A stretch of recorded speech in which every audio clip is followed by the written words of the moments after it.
Underestimated. One of my friends, she has this joke that she says that she loves to be underestimated because she's a black woman, a professional, and people often are prepared to see her basically as the office mammy. And so she shows up, they're expecting an office mammy, and they get her. And because they're underestimated, they literally have to, as we say, pick their faces up. They're embusticated, embarrassed that they've so underestimated this person before them that they even dealt with them. You know, we even see that as mistaken identity in a sense. You thought that you were getting the janitor, but actually you're getting the senior exec. And I talk about this inadvertently in my videos when I talk about effeminacy or I talk about being different in different societies and how differently people will look at you. And here in India, I talk about that a lot in terms of race and gender and class because status is something that is very much performed here in India by knowing someone's name or seeing someone's just how they are, their clothing, you know, with the people they're with, their entourage, the kind of car they drive. All these things many people take to indicate status here in northern India. In southern India, it's much, much, much, much, much more subdued. But in America, we can relate to the concept of bling. Many people are just ostentatious, but ostentatious for the sake of mimicking status of the bourgeois, putting on the makeup to mimic the elite. That is something else. So it's not just bling like damn, I'm fine, I'm fine, you fine, we give each other props, but it is really I've invested something in how I look so that I can project and be treated in a certain way. But it also means that you underestimate other people because you are so invested in your own ego that you don't see even that person before you, especially if that person is not sort of signifying or announcing their status with the right hairdo, and wearing a dark colored suit and a tie, you know, acting, dressing, appropriately, using the proper language. If the person in any way deviates from that, um, then they become suspect, basically. And what's interesting about this in pop culture, and I'll tell you why I was thinking of this just now, is because if you look at white women in popular American film, just generally, white womanhood, it is best summed by a film like Fargo, where that woman gets killed. Girlfriend runs, where does she run? Upstairs into a closed room with only one exit, a small window, the bathroom.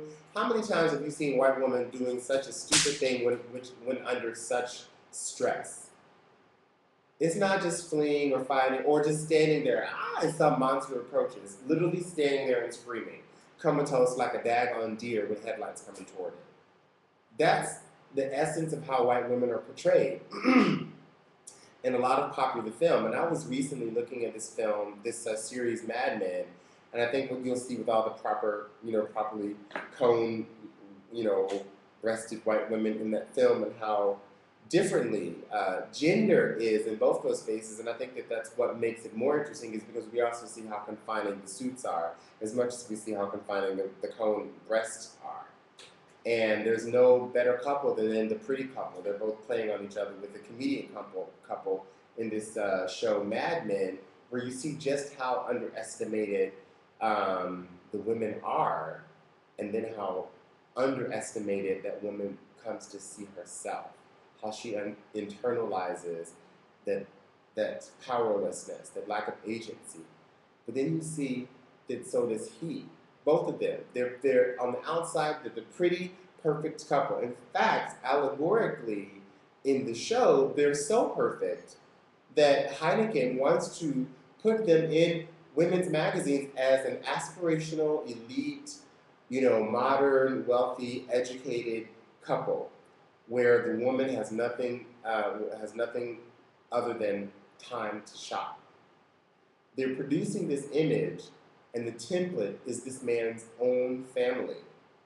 And so you're literally seeing this direct, this is the white woman they want, is this blonde, pretty woman who puts on fabulous dinner parties. She's underestimated. She puts on fabulous dinner parties. Do you hear me? You see the contradiction here? Fabulous dinner parties. Blonde, fair skin. If I can't even see, this Mac screen is so old and dark. She might even be blue-eyed. He's handsome, they're rich. She doesn't work. They have 2.5 kids. I guess they have a dog, or they have, some, they have two, really beautiful blue-eyed kids, and this beautiful house. I guess that's the 0.5 kid. They take care of that. Their status is the 0.5 kid. Their house proud. There was even one scene, again, Mad Men is full of these allegories where she literally, had her hysterical moment, when women get angry with the irrationality of sexism and being subordinated. It's called hysterical. When men do that, it's called asserting oneself. So when bitch, breaks something on the ground, there's this polish. It says pride, which would be that furniture polish that we have. This show is uses those icons to tell these sub-narratives, and it's really good. It's a beautiful, beautiful, beautiful show.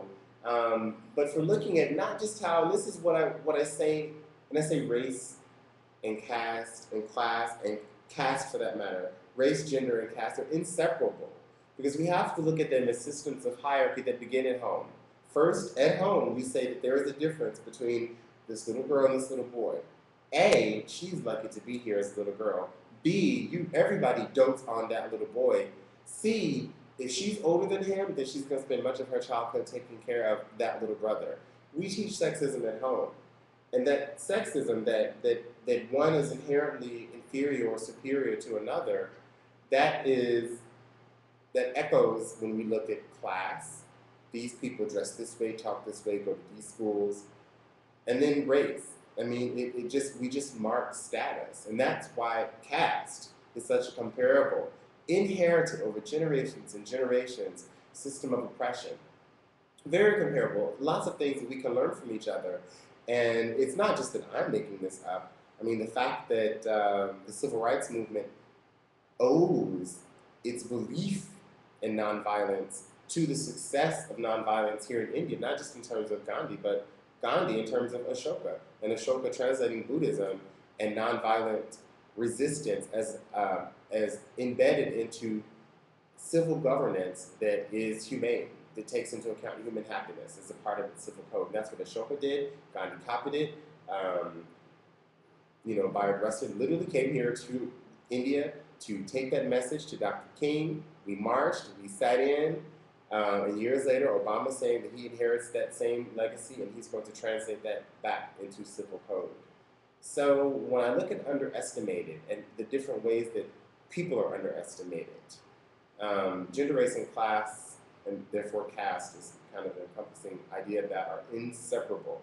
When we're talking about this silly little white woman here in Mad Men, yeah, these are the same people who have it is an entire social order. It's beautiful to see it. I enjoy this show. I watch it, just like Star Trek, just like a number of other programs. But nonetheless, remember that it is our external fantasies. And these iconic images really tell us a lot if you're able to think about it critically. If you're able to get past the, oh, she's got big tits, and oh, he's got a sharp jawbone. Cheers. Cow's got to go off anyway.